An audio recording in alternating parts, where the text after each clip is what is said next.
to the sea for a getaway. Car top down and we're Assalamualaikum warahmatullahi wabarakatuh.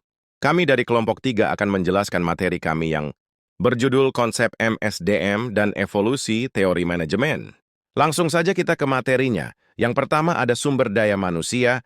Sumber daya manusia adalah penduduk yang siap, mau dan mampu memberikan sumbangan terhadap usaha untuk mencapai tujuan organisasi. Dalam ilmu kependudukan, konsep sumber daya manusia ini dapat disejajarkan dengan konsep tenaga kerja yang meliputi angkatan kerja dan bukan angkatan kerja. Angkatan yang bekerja disebut juga dengan pekerja. Selanjutnya ada manajemen sumber daya manusia.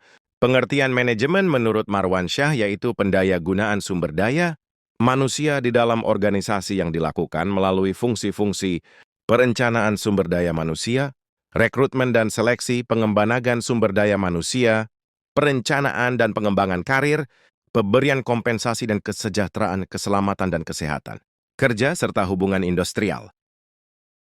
Pada dasarnya yang menjadi kunci kegiatan manajemen sumber daya manusia adalah sebagai berikut.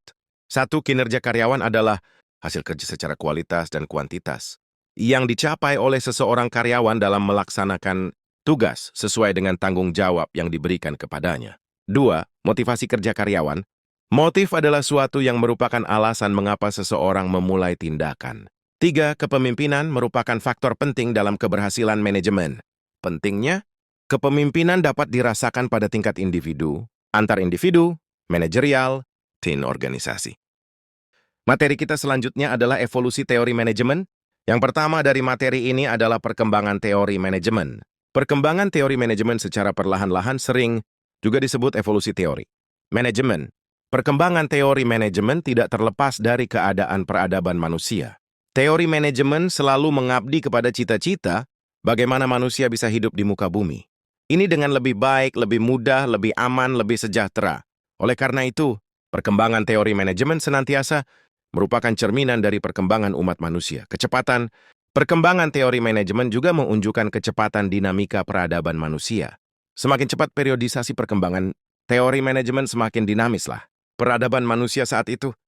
Aliran yang kedua yaitu aliran manajemen ilmiah. Aliran manajemen ilmiah adalah awal mula periodisasi manajemen sebagai suatu ilmu. Pada saat itulah, 8 zat cucupo, manajemen sebagai suatu ilmu mulai diperkenalkan secara ilmiah oleh F.W. Taylor. Kaidah-kaidah ilmiah diterapkan saat mengenalkan manajemen. Penggunaan catatan setiap kejadian penting, penggunaan logika berpikir yang sistematis, pemunculan hipotesis dalam pembangunan awal suatu model atau teori, pengujian dugaan-dugaan secara empiris, menjadikan manajemen betul-betul bisa diterima sebagai suatu ilmu. Aliran yang ketiga yaitu aliran hubungan manusiawi. Aliran ini muncul karena ketidakpuasan tentang apa yang dikemukakan teori organisasi.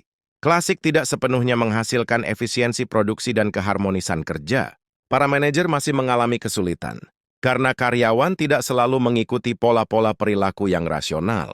Elton Mayo mengatakan bahwa bila manajemen personalia mendorong lebih banyak dan lebih baik dalam kerja, hubungan manusiawi akan menjadi baik.